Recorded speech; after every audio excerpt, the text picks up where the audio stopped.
Bismillahirrahmanirrahim. Assalamualaikum warahmatullahi wabarakatuh. Alhamdulillahirabbil alamin wassalatu wassalamu ala asrofil anbiya'i wal mursalin wa ala alihi washabihi ajmain, amma ba'du.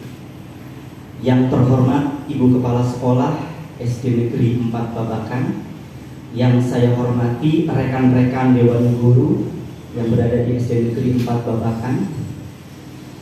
Pertama-tama marilah kita ucapkan puji sinaran syukur kehadirat Allah Subhanahu wa taala yang telah mana memberikan rahmat dan hidayahnya, sehat jasmani, sehat rohani, sehingga pada kesempatan siang hari ini kita dapat berkumpul di tempat ini dalam kegiatan diseminasi penerapan budaya positif. Sebagai tugas akhir saya dalam pendidikan calon guru penggerak angkatan ke-9 dari Kabupaten Pangandaran, dan saya bertugas di SD Negeri 4 Babakan. Sholawat dan salam semoga tercurah limpahkan kepada junjungan alam Habibana wa Nabiyana Muhammad Sallallahu Alaihi Wasallam beserta keluarganya, sahabatnya, dan sampai kepada kita selaku umatnya. Semoga mendapatkan syafaatnya di yaumul akhir nanti. Amin amin ya rabbal alamin. Bapak Ibu hadirin yang saya hormati, mohon maaf sebelumnya karena saya berdiri di sini untuk belajar, berdiri di depan Bapak dan Ibu bagaimana sebagai seorang calon guru penggerak, bukan untuk menggurui. Saya ucapkan sangat-sangat banyak terima kasih kepada Bapak Ibu yang sudah bersedia menyempatkan waktunya. Semoga kegiatan pada siang hari ini dapat berjalan dengan lancar dan dapat dipahami oleh Bapak Ibu dan dilaksanakan ke depannya agar pendidikan khususnya di sekolah kita ini menjadi lebih baik dan menciptakan generasi yang hebat menjadi anggota masyarakat yang berkontribusi bagi bangsa kita. Amin. Bapak Ibu hadirin yang saya hormati, saya akan mengawali presentasi atau pemaparan diseminasi budaya positif. Bapak Ibu, di kesempatan siang hari ini ada 7 yang harus saya sampaikan tentang konsep budaya positif. Di konsep budaya positif ada 7. Yang pertama, perubahan paradigma belajar. Yang kedua, disiplin positif. Yang ketiga, motivasi perilaku manusia. Yang keempat, kebutuhan dasar manusia. Yang kelima, posisi kontrol restitusi. Yang keenam, keyakinan kelas. Dan yang ketujuh yang terakhir, segitiga restitusi. Pembelajaran di poin yang pertama, pembelajaran dengan paradigma yang sekarang digembor-gemborkan, bahwa kita harus melaksanakan dan memang dituntut untuk melaksanakan P3, profil pelajar Pancasila, meskipun SD kita masih menggunakan kurikulum 2013. Tapi dari ke-6 ini kita harus satu yang harus kita laksanakan, dan alhamdulillah kita sudah melaksanakan, yang beriman, bertakwa kepada Tuhan Yang Maha Esa dan berakhlak mulia. Pembelajaran paradigma baru merupakan pembelajaran yang berorientasi pada penguatan kompetensi dan pengembangan karakter yang sesuai dengan profil pelajar Pancasila. Saya tidak bisa menjelaskan secara rincinya karena kita masih menggunakan kurikulum 13. Kita hanya yang pertama beriman, bertakwa kepada Tuhan Yang Maha Esa dan berakhlak mulia. Selanjutnya, disiplin positif. Dalam budaya kita, makna kata disiplin dimaknai menjadi sesuatu yang dilakukan seseorang pada orang lain untuk mendapatkan kepatuhan. Kita cenderung menghubungkan kata disiplin dengan ketidaknyamanan, Bapak Ibu. Menurut Dian Legosan, menyatakan bahwa kata disiplin berasal dari bahasa Latin disciplin, yang artinya belajar. Itu menurut Dian Legosan. Dan kata disiplin atau kata disiplin juga berasal dari kata yang sama dengan disciple, yaitu murid. Untuk menjadi seorang murid harus paham betul alasan mereka mengikuti suatu ajaran tertentu, sehingga motivasi yang terbangun adalah motivasi intrinsik bukan ekstrinsik. Jadi yang dimaksud dengan motivasi intrinsik itu motivasi dalam diri murid, Bu, ya. Dan ekstrinsik itu dari orang lain, masih ada harus dipancing-pancing dulu. Nah, untuk penanaman kepada murid itu kita harus, jadi disiplin itu memang identik dengan sebuah aturan yang dibuat oleh tata tertib sekolah maupun guru. Tapi nanti melalui restitusi kita akan membuat di kelasnya masing-masing akan menjadi dari tata tertib berubah menjadi kesepakatan kelas dan berubah menjadi keyakinan kelas. Dan di sini saya juga masih menggunakan aturan kelas yang dibuat resmi oleh guru yang harus dilakukan oleh siswanya. Pasti banyak ini termasuk siswa itu termasuk terkekang atau memang bukan dari dirinya kedisiplinannya, tetap masih diatur oleh guru. Kita berusaha ke depannya bahwa kedisiplinan itu harus muncul dari hati dari murid-murid kita. Di sini di disiplin positif ada 3, Bapak Ibu. Ada hukuman, mohon maaf diperbesar. Di hukuman contohnya sistem tidak akan berjalan bila murid tidak takut.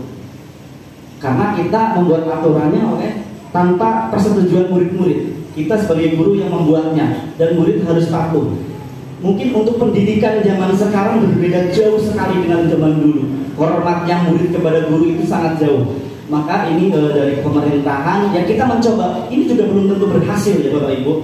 Dimana kita melakukan dan memberikan motivasi kepada murid-murid kita. Sistem tidak akan berjalan bila murid tidak takut. Apa sih hubungannya dengan konsekuensi? Memerlukan monitoring dan supervisi terus-menerus. Biasanya konsekuensi ini berhubungan dengan peraturan kelas. Peraturan kelas itu dibuat oleh murid dan guru. Masih berhubungan ada di situ masih ada pihak orang lain yaitu kita sebagai guru. Berbeda dengan restitusi, Bapak Ibu. Di restitusi dari kesepakatan kelas dan dirubah menjadi sebuah keyakinan kelas. Nanti ada contohnya yang kemarin saya buat bersama murid, dibuat oleh murid. Kemudian mendorong menyalahkan diri. Ini ada orang salah-salah terus. Bahkan saya udah berusaha untuk bangun pagi biar tidak kesiangan, tapi memang kedisiplinan saya masih kurang. Dari situlah kita harus merestitusi. Dengan apa? Dengan caranya bagaimana? Anak belajar memecahkan masalah. Jadi jangan langsung dihukum atau dimarahi. Jadi kita interogasi dulu, kita giring ke pertanyaan-pertanyaan. Mengapa kamu terlambat? Ada alasannya kenapa? Dan mungkin nanti kita bisa sharing bersama murid tersebut. Jadi kita akan lebih tahu alasan murid tersebut, contohnya dalam hal kesiangan atau terlambat ke sekolah. Kemudian mencoba mengontrol anak dengan penguatan negatif berhubungan dengan konsekuensi, yaitu mencoba mengontrol anak dengan penguatan positif. Kembali lagi karena ada aturan, kalau saya melanggar berarti saya dihukum. Beda sekali dengan restitusi Bapak Ibu. Kalau restitusi pertama dibuat oleh murid, anak paham bahwa dirinya sendiri yang pegang kendali kontrolnya, karena anak tersebut yang membuat keyakinan kelasnya sendiri bersamaan. Jadi mungkin mikir-mikir kalau saya berbuat, mungkin berarti saya menyalahkan keyakinan kelasnya. Lanjut. Oh ya, sebelumnya menurut Bapak Ibu dari hukuman, konsekuensi dan restitusi itu lebih baik yang mana, Bu? Dari aturan sekolah, kesepakatan kelas, atau memang keyakinan kelas yang dibuat oleh murid, dilakukan oleh murid? Nah, menurut Bapak Ibu itu lebih restitusi, ya. Ada hukuman, konsekuensi, dan restitusi. Di sini ada contoh pertanyaan, Bu. Silakan nanti ada telemik satu lagi. Mencatat 100 kali di dalam buku kalimat saya tidak akan terlambat lagi. Nah, itu metode yang dulu tuh belajar dulu ya. Padahal 10 lembar gitu karena terlambat sering. Nah, itu menurut Bapak Ibu termasuk hukuman atau konsekuensi? Hukuman. Kita simpan jawabannya, nanti ada jawabannya ya Bu. Kemudian lari mengelilingi lapangan basket 2 kali karena terlambat hadir di sekolah. Itu termasuk hukuman apa konsekuensi Bu? Hukuman. Kita simpan. Membersihkan coretan yang dibuatnya di meja tulis, itu termasuk hukuman atau konsekuensi menurut Bapak Ibu? Lanjut. Murid diminta untuk push up 15 kali karena tidak menggunakan masker zaman pandemi waktu itu Itu termasuk hukuman atau hukuman? Kita simpan. Menggantikan kertas tugas teman yang telah dicoret-coret. Pintar-pintar Bapak Ibu itu pada 15 menit. Berjemur di lapangan basket pukul 12 Bu. Nah itu termasuk. Ya. Terakhir, murid diminta bertelanjang kaki sepanjang hari karena tidak menggunakan sepatu warna hitam. Itu termasuk hukuman atau konsekuensi Bu? Ada hukuman dan konsekuensi. Kita lihat jawabannya di sebelahnya. Konsekuensi bisa, hukuman bisa. Nah, mencatat 100 kali di dalam buku kalimat. Kalau hukuman itu biasanya bentuknya fisik ya Bu ya. Nah, mencatat 100 kali di dalam buku kalimat saya tidak akan terlambat lagi, itu perlu konsekuensi. Tidak apa-apa dilakukan Bu. Boleh? Boleh. Nah, kemudian lari mengelilingi lapangan basket 2 kali karena terlambat dari sekolah. Hukuman karena ada fisik dan tidak sesuai dengan pembelajarannya.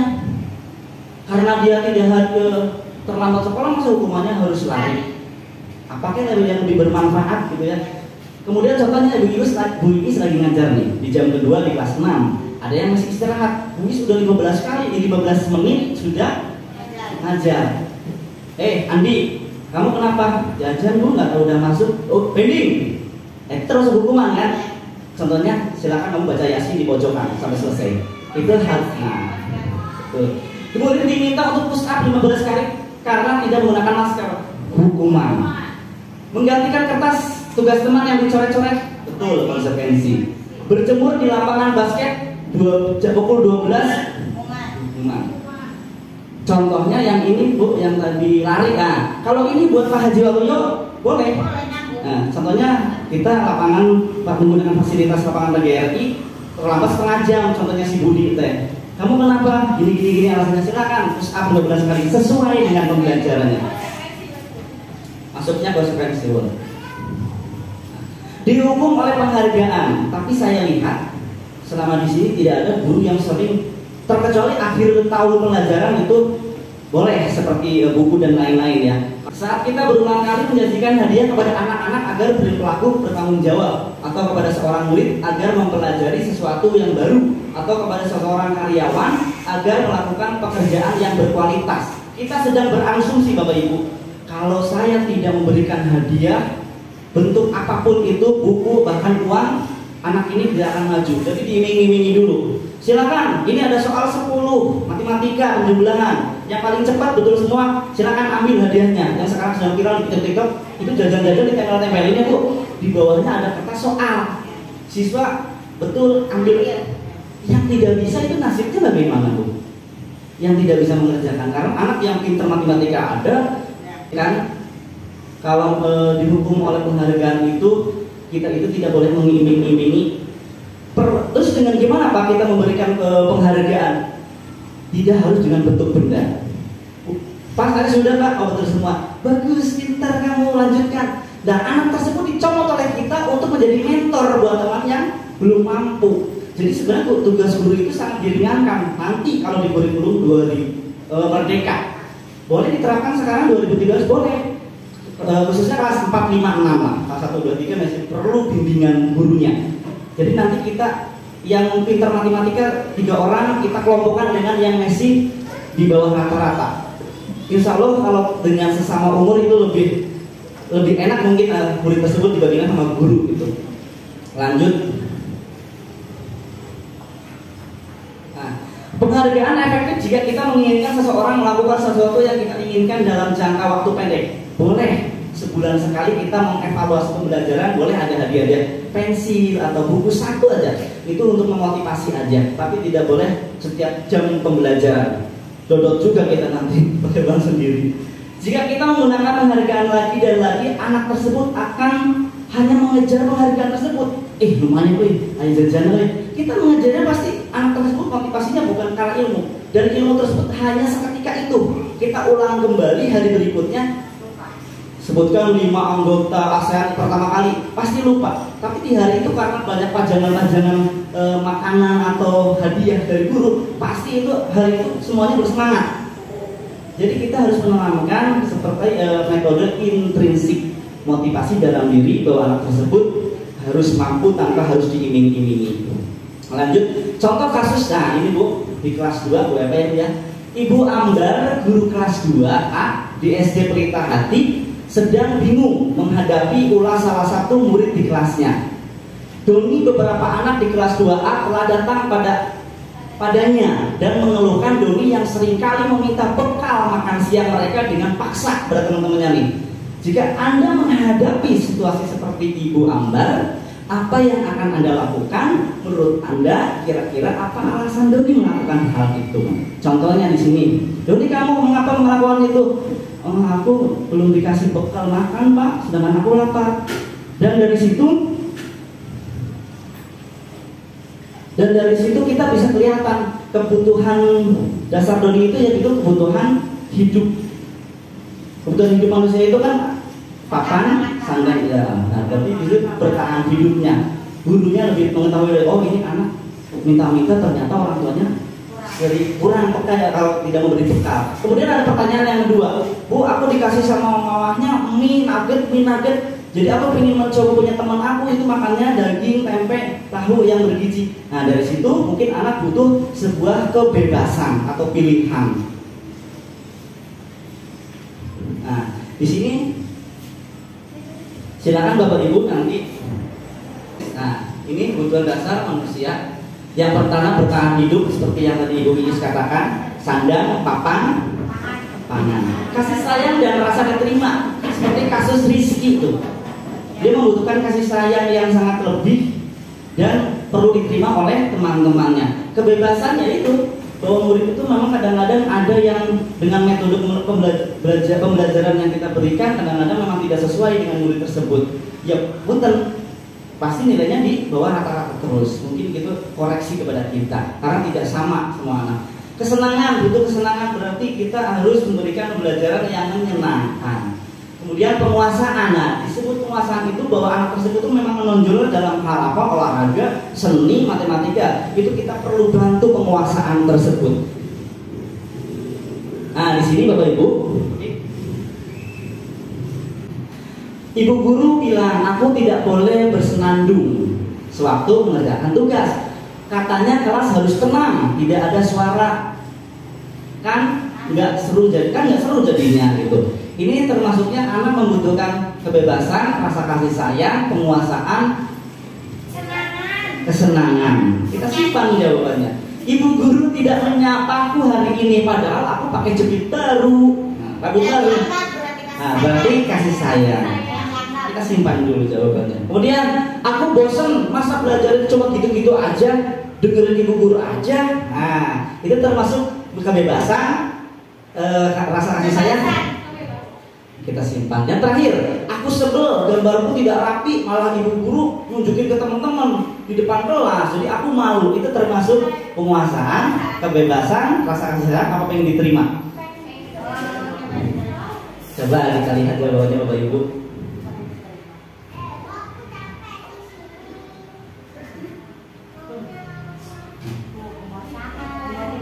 Ya, penguasaan karena memang dia bukan bakat dalam seni atau menggambar, jadi nggak bagus ya. Jadi mungkin dia harusnya di sini ada kebebasan ya Bu ya. Memang dia harus memilih senangnya dalam bidang apa gitu. Terus kita perdalam, kita dampingi sampai anak tersebut menjadi anak yang mampu dalam bidangnya. Kayaknya udah betul semua ini. Oke, ibu guru tidak menyapaku, butuh kasih sayang tuh, ingin diterima ya Bu ya. Kemudian aku bosen belajar di dalam kelas terus sekali-kali. Ya mungkin gitu ya Bu ya, ada kebebasan.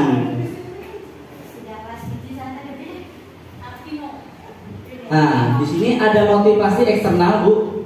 Yang pertama kita itu posisi kontrol restitusi. Nah, ini posisi kontrol sebagai kita seorang pendidik. Yang pertama penghukum, kedua pembuat merasa bersalah pada murid. Ketiga, posisi menjadi teman, pemantau, dan manajer. Dan sekarang yang kita usahakan harus menjadi seorang manajer. Gimana sih trik-triknya? Oke.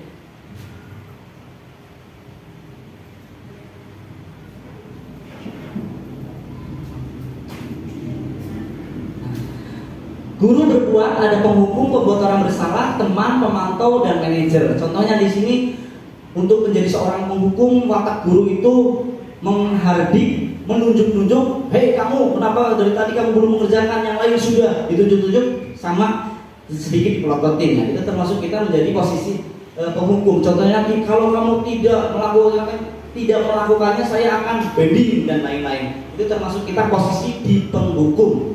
Di pembuat orang merasa bersalah, berceramah menunjukkan kekesalan. Nah itu kadang-kadang memang guru yang ada masalah di rumahnya, intern dengan pasangannya dibawa ke sekolah, akhirnya murid-murid kita terasa tidak nyaman. Jadi bapak ibu ngajarnya jadi cemberut seperti ya. Gimana mau masuk kesenangannya kepada murid? Kamu sudah mengecewakan ibu.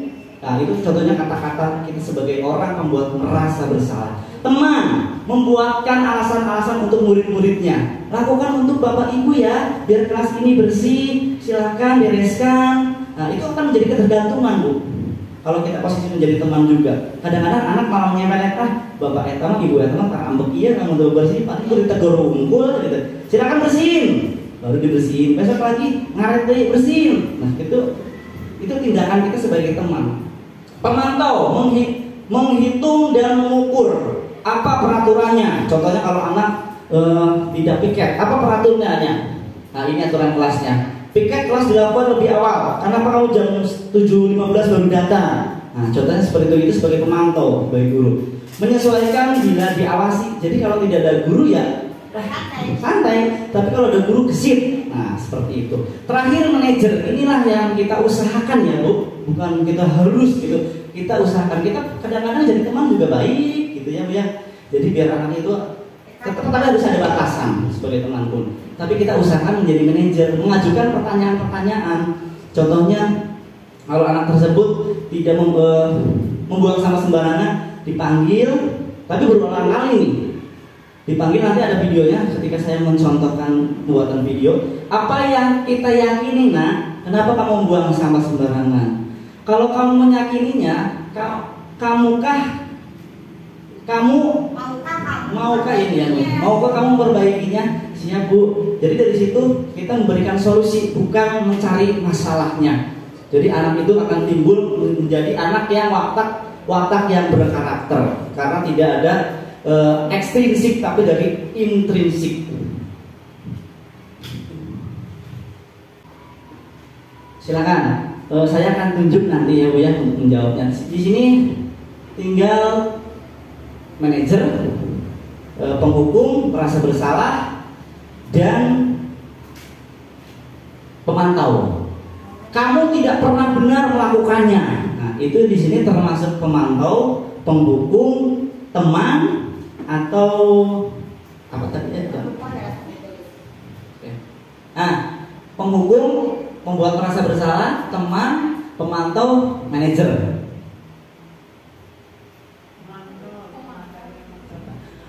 Saya kecewa sekali dengan kamu. Nah itu termasuk kalimat kita merasa bersalah. Oke, kita simpan. Kamu tidak pernah benar melakukannya. Memantau, kita simpan dulu. Ayolah lakukan demi saya ya. Nah, iya, pinter. Bagaimana kamu bisa menyelesaikan masalah ini? Manajer atau pemantau? Penghukum ya, kita simpan dulu. Kamu selalu yang paling terakhir ngumpulin tugas dari yang lain. Menjadikan orang menjadi merasa bersalah. Kita simpan dulu.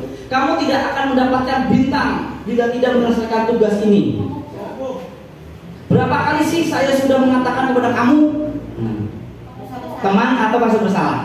Posisi teman atau merasa bersalah? Kita simpan dulu. Ingat, bukan apa yang telah saya lakukan untuk kamu. Ingat bukan, mohon maaf. Kamu tidak akan pernah berhasil dalam kehidupan ini. Waduh, itu langsung bahaya. Adjust anak seperti itu. Penghukum. Apa rencanamu untuk menyelesaikan ini? Kita cek Bapak Ibu.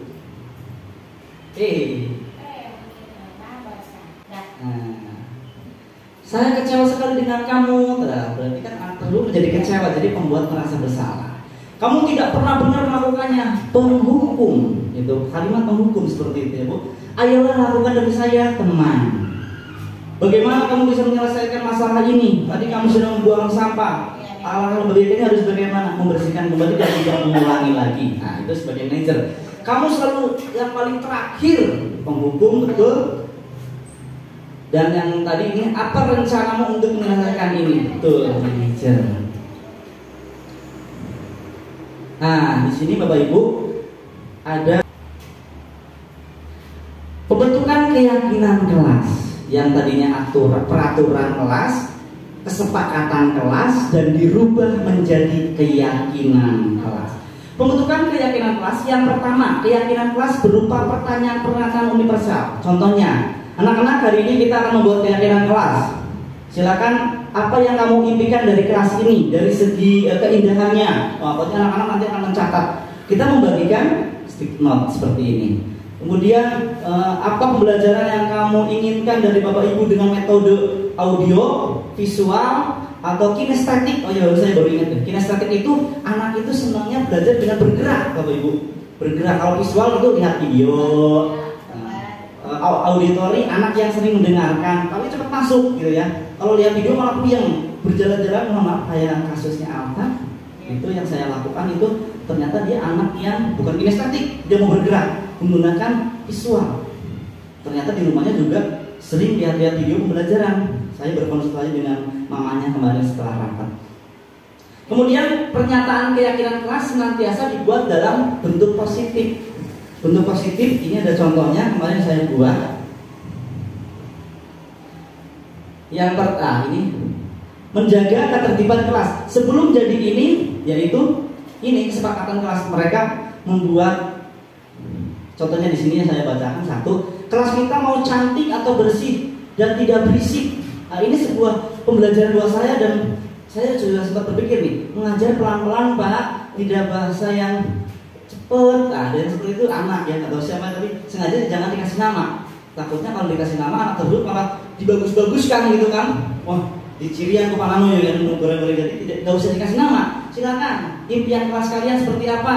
Ditulis. Silakan boleh cara penyampaian Bapak terlalu cepat atau gimana, terus tidak objektif penilaiannya. Yang dekat sama Bapak nilainya gede karena orang tuanya dekat sama Bapak nilainya tidak. Semuanya tetap kita dengan objektif dan masing-masing memang kemampuannya. Kemudian di sini jangan berisik saat belajar, datang harus tepat waktu, piket harus tepat waktu, jangan menyontek, tidak jalan-jalan saat belajar, jangan berisik ketika sedang belajar, jangan ejek-ejekan atau bully-bulian. Jangan mencoret-coret meja. Kemudian saya ringkas menjadi sebuah keyakinan kelas dengan bahasa yang lebih positif, menjaga ketertiban kelas. Itu mencakup dari memang tidak boleh berisik dan lain-lainnya, Bu ya. Yang kedua, datang ke sekolah tepat waktu. Dan mungkin itu termasuk piket, disiplin dan lain-lain. Berpakaian rapi dan sopan. Bersikap jujur. Nah, di situ kan ada yang tidak boleh nyontek. Nah, mencontek kan termasuk tindakan tidak jujur. Kemudian berkata sopan. Tadi di situ kan tidak ada boleh kata-kata keluar kotor, kasar ya, pembulian, betul. Menjadi berkata sopan. Yang terakhir, menjaga kebersihan kelas dan sekolah. Saling menghargai guru dan teman. Kemudian setelah terbentuk ini langsung ditandatangani kontrak oleh murid-murid. Jadi nanti dia berpikir, karena ini yang buat saya, yang melaksanakan salah, yang saya, dan nanti akibatnya juga kepada diri sendiri. Jadi ini tidak ada paksaan dari guru. Ini termasuk motivasi intrinsik, tidak ada ekstrinsiknya atau memang guru yang membuat aturan. Dan ini belum saya copot untuk menggantikan, karena ini aturan saya semua. Banyak anak yang melanggar karena memang saya yang membuat. Berbeda sekali kalau memang dari keyakinan diri sendiri, motivasi diri sendiri. Ada perubahan Pak Nano? Ada hari ini. Yang biasanya memang bawa-bawa nama orang tua ada di situ. Yang ngejek-ngejek nama orang tua. Sekarang alhamdulillah saya lihat, nggak tahu kalau nggak ada saya mungkin gitu ya, ya. Namanya juga anak memang butuh proses. Yang terakhir Bapak Ibu, kita praktek sekitar dengan restitusi. Nah, di sini ini ada sebuah video yang kemarin saya tugas modul 1.3 demonstrasi kontekstual, saya harus mempraktekkan ketika ada masalah, ada kesalahan anak, tanpa kita harus menjadi posisi penghukum, tapi menjadi posisi manajer. Ini di sini ada, ini kasusnya anak tidak mengerjakan PR.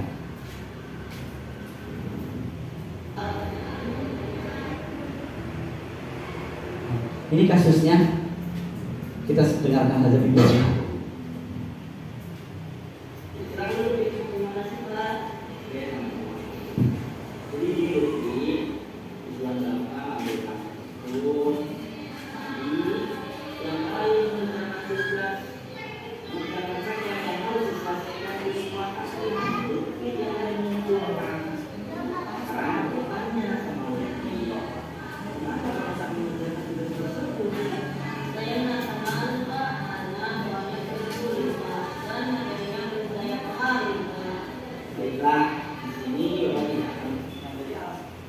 Alasannya anak tersebut kenapa tidak mengerjakan PR? Belum dimengerti materinya. Nah, mungkin itu di situ saya terlalu cepat. Ada salah satu yang itu kita merefleksi diri kita dalam pembelajaran. Siapa yang salah? Tetapi orang ingin mencari solusi dari permasalahan ini. Dia salah. Kalau tahu, pasti senang melakukannya. Tapi kamu juga perlu pikirkan diri sendiri. Dan sekarang kamu dalam masalah nih. Iya Pak, saya paham. Terus kalau kamu nggak paham, sekarang mari kita bicara tentang keyakinan kelas. Apa yang kita percaya, yang mana yang belum kamu kita. Mengerjakan tugas baik Pak, dan yang hormati guru. Tolong ulang lagi poin yang satu. Yang paling menghormati guru Pak.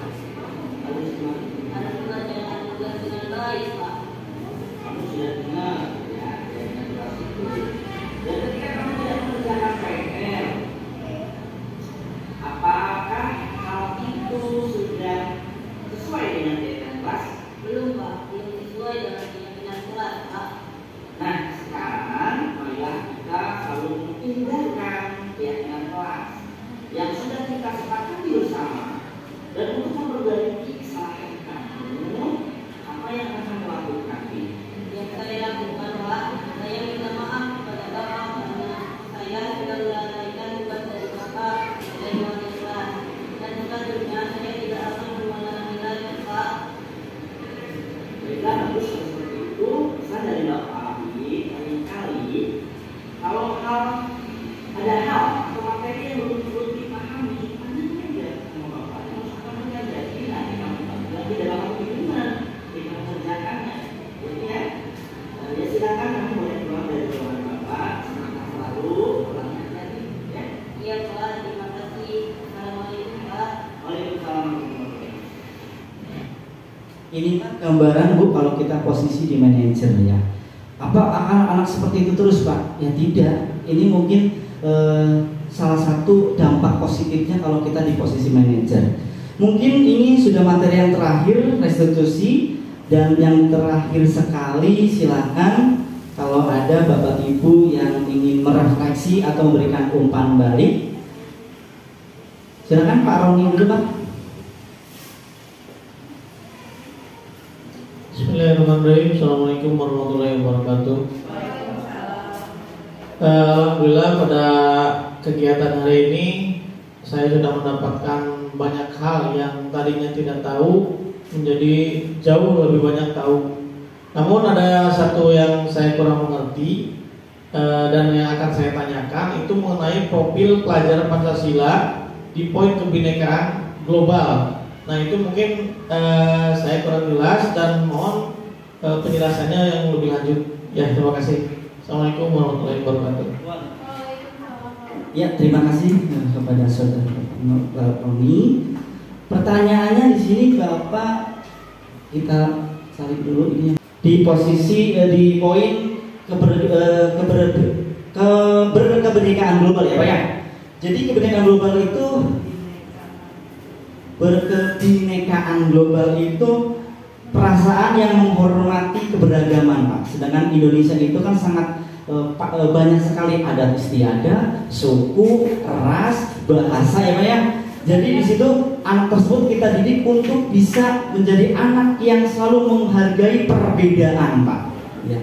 Jadi perbedaan dari segala halnya yang dimaksud dengan itu contoh kecilnya Pak, itu perkebinekaan global itu biar anak itu lebih lebih menghargai perbedaan yang ada di Indonesia. Itu garis besarnya ya Pak ya. Kemudian silakan dari ibunya, Ibu Iis Toah, silakan. Assalamualaikum warahmatullahi wabarakatuh. Sebelumnya saya ucapkan banyak terima kasih dari apa yang dipaparkan oleh Bapak Nano, menambah pengetahuan saya tentang banyak hal ya. Tapi ada satu yang ingin saya tanyakan dan tolong mohon diperjelas. Apakah penghargaan itu boleh kita lakukan atau memang tidak boleh sama sekali kita berikan kepada anak gitu ya? Ya mungkin hanya itu saja yang ingin saya tanyakan. Terima kasih. Wassalamualaikum warahmatullahi wabarakatuh. Terima kasih kepada Ibu Iis Toah.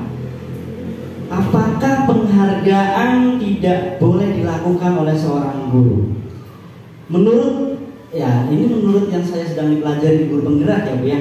Ini garis besar dari teori Alfikon Bu. Sebenarnya tidak boleh berupa hadiah maupun uang, bahkan uang gitu tuh. Jadi makanan pun tidak boleh, kecuali memang sebulan sekali untuk mengevaluasi saja Bu. Nah, pakai bintang itu ketergantungan Bu. Jadi anak pun nanti mengejarnya bintang tersebut, bukan pemahaman materi. Nah, nanti di kurikulum 2000, kurikulum Merdeka tidak boleh ada penghargaan, perankingan.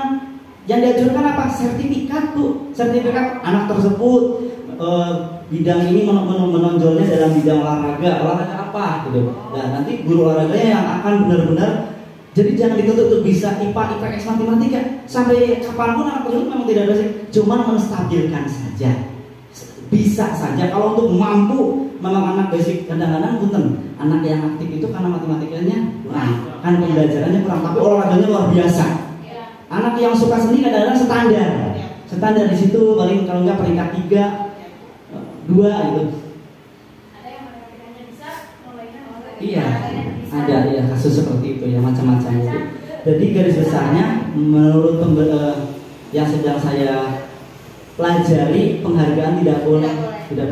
Penghargaan itu terus gimana Pak memberikan? Kita memberikan apresiasi kepada itu. Bagaimana bentuknya? Nah, kalau menurut yang sedang saya pelajari dan untuk itu hanya cukup, kamu pinter, lanjutkan. Jadi Motivasi itu pun sudah sebuah penghargaan buat murid. Ya dari saya, tidak harus dengan benda. Beda lagi di akhir tahun ada buku, ada alat tulis dan lain-lain, itu beda lagi Bu. Itu karena mungkin udah kebiasaan, sebuah kebiasaan dari dulunya ada. Kemudian tidak boleh tuh ada ranking yang 1 sampai ranking 10. Yang ranking 11 tidak disebut, nilainya kita tahu sendiri kan. 10 dan 11 itu kita mikir satu hari satu malam ada. Ya pinter, tapi iya yang pinter, ayo menonjol. Kemudian yang dapat hadiah, contohnya setiap pembelajaran ada hadiah apa? Ranking 1, 2, 3 UTS contohnya kita kasih. Yang ranking 4 sebenarnya ranking 3 dan ranking 4 tidak jauh beda internya ya Bu. Jadi nanti kedepannya kita hanya menggiring siswa kepada bidangnya. Terus bidang yang tidak dimampu oleh siswa menstabilkan saja, yang penting dia paham, mengerti dalam apa yang kita sampaikan. Kalau untuk bisa semaksimal mungkin kayaknya siswa tersebut betul sekali Bu, ada kekurangan dan kelebihan. Cukup jelas Bu Is? Ya Pak Roni juga tadi cukup jelas Pak ya. Ya terima kasih Pak pertanyaannya. Silakan Pak Juwalio. Barusan disampaikan oleh Bu Iis bahwa kita tidak boleh memberikan apa? Penghargaan. Bentuk fisik Pak. Penghargaan bentuknya ya apalah ya. Apapun itu ya. Kalau di bidang olahraga, satu menimbang ya kalau saya. Ketika kita melakukan kegiatan di lapangan, satu posisi panas, kadang-kadang anak tidak bawa uang, ya kadang-kadang anak tidak bawa uang, yang bawa uang tidak habis. Satu itu. Kemudian yang pastinya untuk melatih anak disiplin positif, artinya kejujuran pada waktu bermain. Misalnya sepak bola dituntut disiplin, jujur, bermain dengan secara sportif. Dan dengan adanya implik-implik yang saya berikan, gitu ya, yang juara, yang menang 1.000 per pemain untuk beli es. Apakah ini tetap tidak diperbolehkan? Kalau seperti itu Pak, kita tadi cukup pertanyaan. Apa masih ada tambahan lagi? Pak Haji mungkin garis besarnya apakah boleh memberikan hadiah bagi pemenang? Contohnya main bola gitu ya, dari 11 orang contohnya, itu berarti 11.000. Di sini yang 11 lagi itu berarti tidak mendapatkan hadiah atau tidak? Berarti tidak. Kadang-kadang saya diberikan saja semua. Nah itu solusinya. Iya. Tapi boleh Pak waktu itu. Tapi kita melihat kondisi anak dulu. Betul kayak Pak Haji tadi. Apakah bawa uang atau tidak? Gitu kan. Betul Pak. Alangkah lebih baiknya mungkin semua rata. Jadi jangan sampai penghargaan itu memberikan kepada seorang murid, tapi ada murid yang lain yang merasa dirinya, kok saya tidak dikasih, mungkin seperti itu. Iya, Jangan sampai ada murid yang merasa dibedakan. Nah, implik-impliknya itu yang juara, tapi dalam Tapi pada kenyataannya kenyataannya kan sebenarnya tidak semua 22 berarti pemerataan. sama rata. Cuma Boleh. intinya itu untuk melatih disiplin sportif, itu tujuannya sana. Ya. Jadi seperti itu Pak, kita harus mengobservasi dulu kalau kita memberikan ke 11 orang itu, yang 11-nya nanti bawa uang atau tidak, itu memang capek semua gitu kan ya. Selain itu juga selain dengan makanan atau minuman, itu dengan imlik-imlik gitu ya Pak, pakai nilai Pak, juga bisa itu Pak. Selain dengan bentuk makanan gitu ya, silakan nanti yang mungkin anak-anak dari 22 itu ada yang memang main bolanya bagus, ada yang standar gitu ya Pak ya. Jadi kembali lagi ke observasi kita, apakah pemberian hadiah tersebut akan menjadi efek yang kurang baik, belum tepat, atau tidak sesuai gitu. Tapi kalau sewaktu itu boleh gitu. Tapi alangkah lebih baiknya semuanya dibagikan gitu. Cuma ada tetap semuanya kebagian. Cuma di awal saja ada seperti itu. Sampaikan seperti itu. Boleh Pak, kalau seperti itu boleh. Kalau akhir-akhirnya memang dibagi rata gitu semuanya 1.000-an boleh Pak. Tapi kalau seperti itu nanti akhirnya timbul pikiran lagi sama anak. Jadi malas Pak, kurang mah awalnya itu akhirnya dibikin aja. Nah, makanya seperti itu. Enggak, tetap kelihatan sportivitasnya Dan semangatnya lebih jauh lagi Pak. Ya mungkin itu juga kembali lagi ke bidang guru bidang masing-masing. Ya, terima kasih Bapak Ibu yang sudah berpartisipasi dalam kegiatan diseminasi penerapan budaya positif dari saya. Alhamdulillah wa syukurillah. Terima kasih saya ucapkan. Sehat selalu buat kita semua. Salam bahagia. Wassalamualaikum warahmatullahi wabarakatuh. Terakhir ya Bu, keberkahan buat kita semua buat menutup video.